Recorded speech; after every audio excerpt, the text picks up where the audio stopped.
Hi kids, welcome to learning. This is for students who are learning Kannada.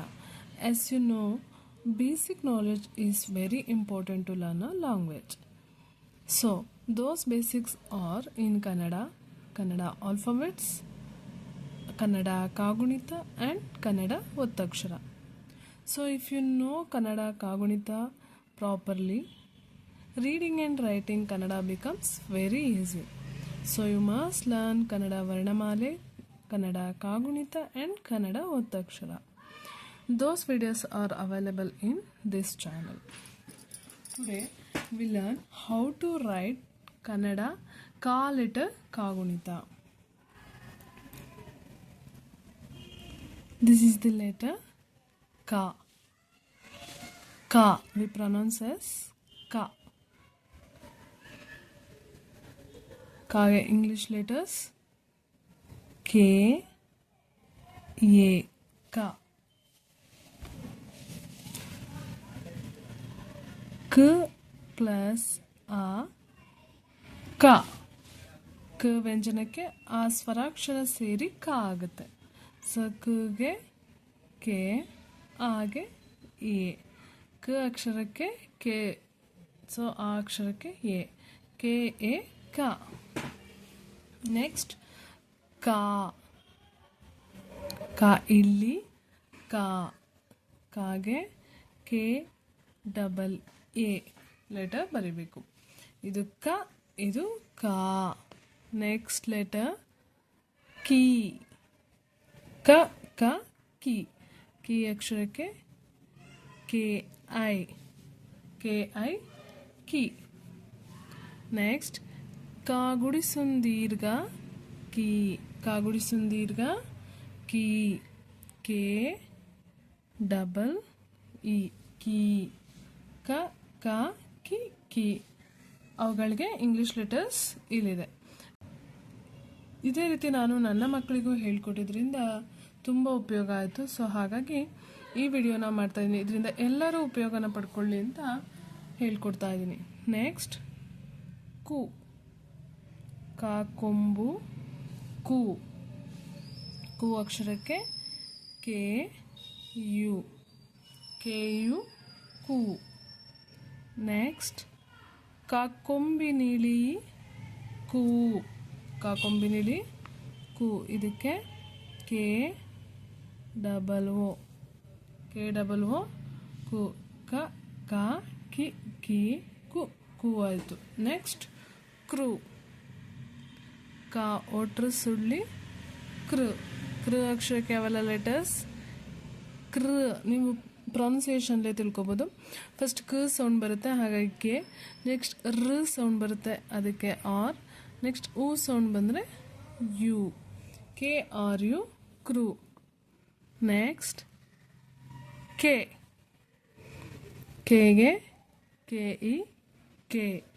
K ಅಕ್ಷರದಲ್ಲೂ ಅಷ್ಟೇ k ಅಂತ sound ಬರುತ್ತೆ. ಕ plus A K ಆಗುತ್ತೆ. ಕ ಅಕ್ಷರಕ್ಕೆ ಕೆ, ಎ ಅಕ್ಷರಕ್ಕೆ ಇ. Next k. ಕಾ ಏತ್ವನ್ ದೀರ್ಘ ಕೆ. ಇದನ್ನು ನಾವು ದೀರ್ಘ ಅಂತ ಹೇಳ್ತೀವಿ. ಕಾ ಏತ್ವನ್ ದೀರ್ಘ ಕೆ. ಕೆಗೆ ಕೆ ಇ ಕೆ. ಕ ಕ ಕಿ ಕಿ ಕು ಕು ಕ್ರು ಕೆ ಕೆ. ನೆಕ್ಸ್ಟ್ ಕೈ. ಕಾ ಐತ್ವ ಕೈ. ಕಾ ಐತ್ವ ಕೈ. ಕೈ ಅಕ್ಷರಕ್ಕೆ k a i. K a i ಕೈ. ಇದೇ ರೀತಿ ಸಾಕಷ್ಟು ವಿಡಿಯೋಗಳು ಈ ಚಾನಲ್ನಲ್ಲಿದೆ. ಸೊ ಹಿಂದೆ ಓಲ್ಡ್ ವಿಡಿಯೋಸ್ನ ನೀವು ನೋಡಿದ್ರೆ ಕಾ ಇಂದ ಹಿಡಿದು ಳ ಅಕ್ಷರದವರೆಗಿನ ಕಾಗುಣಿತದವರೆಗೂ ಹೇಳ್ಕೊಟ್ಟಿದ್ದೀನಿ. ತುಂಬ ಚೆನ್ನಾಗಿ ವ್ಯೂಸ್ ಬಂದಿದೆ. ಹಾಗೆ ಇದೇ ಥರ ಕಾ ಅಕ್ಷರದ ಕಾಗುಣಿತದ ವಿಡಿಯೋ 1.5 ಲಕ್ಷ ವ್ಯೂಸ್ ಬಂದಿದೆ. ಎಲ್ರಿಗೂ ಥ್ಯಾಂಕ್ಸ್ ಹೇಳೋದಕ್ಕೆ ಇಷ್ಟಪಡ್ತೀನಿ. Next K. ಕೆ ಕೈ ಕೋ. ಕಾ ಓತ್ವ ಕೋ. ಕಾ ಓತ್ವ ಕೋ. ಕೋಗೆ ಕೆ ಓ. ಕೆ ಓ ಕೋ. ನೆಕ್ಸ್ಟ್ ಕಾ ಓತ್ವನ್ ದೀರ್ಘ. ಕಾ ಓತ್ವ ಕೋ ಆಯಿತು. ಇದಕ್ಕೆ ದೀರ್ಘ ಸೇರಿಸ್ಬೇಕು. ಕಾ ಓತ್ವನ್ ದೀರ್ಘ ಕೋ. ಇದಕ್ಕೂ ಕೂಡ ಕೆ ಓನೇ ಬರುತ್ತೆ. ಸೊ ಕ ಕ ಕಿ ಕಿ ಕು ಕು ಕ್ರು ಕೆ ಕೆ ಕೈ ಕೋ ಕೋ ಆಯಿತು. ನೆಕ್ಸ್ಟು ಕೌ. ಇದು ಕೌ. ಕೌಗೆ k o u, k o u ಕೌ. ನೆಕ್ಸ್ಟ್ ಕಮ್. ಕ ಅನುಸ್ವಾರ ಅಂದರೆ ಒಂದು ಸೊನ್ನೆನ ನಾವು ಅನುಸ್ವಾರ ಅಂತ ಹೇಳ್ತೀವಿ. ಕ ಅನುಸ್ವಾರ ಕಮ್. ಕೆ ಎ ಕ ಆಯಿತು. ನೆಕ್ಸ್ಟ್ ಮ ಸೌಂಡ್ ಬರುತ್ತೆ, ಹಾಗಾಗಿ ಎಮ್ನ ಬರಿಬೇಕು. ಏನಾಯಿತು? ಕಮ್ ಆಯಿತು. ನೆಕ್ಸ್ಟ್ ಕಹ. ಕಹಾಗೆ ಕೆ ಎ, ಕಾ ಸೌಂಡ್ಗೆ ಕೆ ಎ. ನೆಕ್ಸ್ಟ್ ಹ ಸೌಂಡ್ಗೆ ಎಚ್ ಎ, ಕಹ. ಏನಕ್ಕಪ್ಪ ಕಾಗುಣಿತ ಅಷ್ಟೊಂದು ಇಂಪಾರ್ಟೆಂಟ್, ಕಲೀಲೇಬೇಕಾ ಅಂತ ಹೇಳೋದಾದರೆ, ಈಗ ನೀವು ಕಮಲ ಅನ್ನೋ ಒಂದು ಪದನ ಬರಿಬೇಕು, ಅಥವಾ ಕವಿತಾ ಅನ್ನೋ ಒಂದು ಹುಡುಗಿ ನೇಮ್ ಆದರೂ ಬರಿಬೇಕು ಅಂದರೆ ಫಸ್ಟು ಈಗ ಕನ್ನಡದಲ್ಲಿ ಬರ್ಕೊಳ್ಳೋಣ. ಕ ವಾಗುಡಿಸು ವಿ ತ, ಕವಿತಾ. ಇವೆಲ್ಲ ಕಾಗುಣಿತದಲ್ಲಿ ಬರುತ್ತೆ. ಸೊ ಕಾಗೆ ನಾವು ಯಾವ್ಯಾವ ಲೆಟರ್ ಬರಿಬೇಕು? ಇದೆಯಲ್ಲ, ಇದು ಕೆ ಎ, ಕೆ ಎ ಕ. ನೋಡ್ರ, ಕಾಗುಣಿತ ಗೊತ್ತಿದ್ರೆ ಈ ಥರ ಬೇಗ ಬರಿಬೋದು. ನೆಕ್ಸ್ಟ್ ವಿ, ವಾಗುಡಿಸು ವಿ, ವಿಗೆ ವಿ ಐ, ತಾಗೆ t a, k a v i t a Kavita. ಕೆಲವರು ಟಿ ಹೆಚ್ ಎನ ಬಳಸ್ತಾರೆ, ಕೆಲವರು ಟಿ ಎ ಮಾತ್ರ ಬರೀತಾರೆ. ಈ ಥರ ನಾವು ಯಾವುದೇ ಪದಕ್ಕೆ ಇಂಗ್ಲೀಷ್ಲಿ ಬರಿಬೇಕು ಅಂದರೆ ಈ ಥರ ನಾವು ಕಾಗುಣಿತನ ಕಲಿತಾಗ ತುಂಬ ಈಸಿ ಆಗುತ್ತೆ. ಫಾರ್ ಎಕ್ಸಾಂಪಲ್, ನೀವು ಟೆಕ್ಸ್ಟ್ ಬುಕ್ನಲ್ಲಿ ಕೆ ಇ ಅನ್ನೋ ಅಕ್ಷರ ನೋಡಿದ್ರೆ ಅದನ್ನು ನಾವು ಕೆ ಅಂತ ಪ್ರೊನೌನ್ಸ್ ಮಾಡಬೇಕು.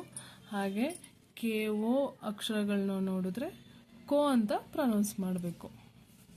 ಮತ್ತು ಕೆ ಎ ಅನ್ನೋ ಅಕ್ಷರ ಇದ್ದರೆ ಕ ಅಂತ ಪ್ರೊನೌನ್ಸ್ ಮಾಡಬೇಕು. ಇದರಿಂದ ನಾವು ಕನ್ನಡನೂ ಈಸಿಯಾಗಿ ಬರಿಬೋದು, ಹಾಗೆ ಇಂಗ್ಲೀಷ್ನೂ ಈಸಿಯಾಗಿ ಬರೆಯೋದಕ್ಕೆ ಕಲಿಬೋದು. ಸೊ ಈ ವಿಡಿಯೋ ನಿಮಗೆ ಅರ್ಥ ಆಗಿದೆ ಅಂತ ಭಾವಿಸ್ತೀನಿ. ಈ ವಿಡಿಯೋ ನಿಮಗೆ ಇಷ್ಟ ಆಗಿದ್ದರೆ ಲೈಕ್ ಮಾಡಿ, ಹಾಗೆ ಅವಶ್ಯಕತೆ ಇರೋರಿಗೆ ಶೇರ್ ಮಾಡಿ.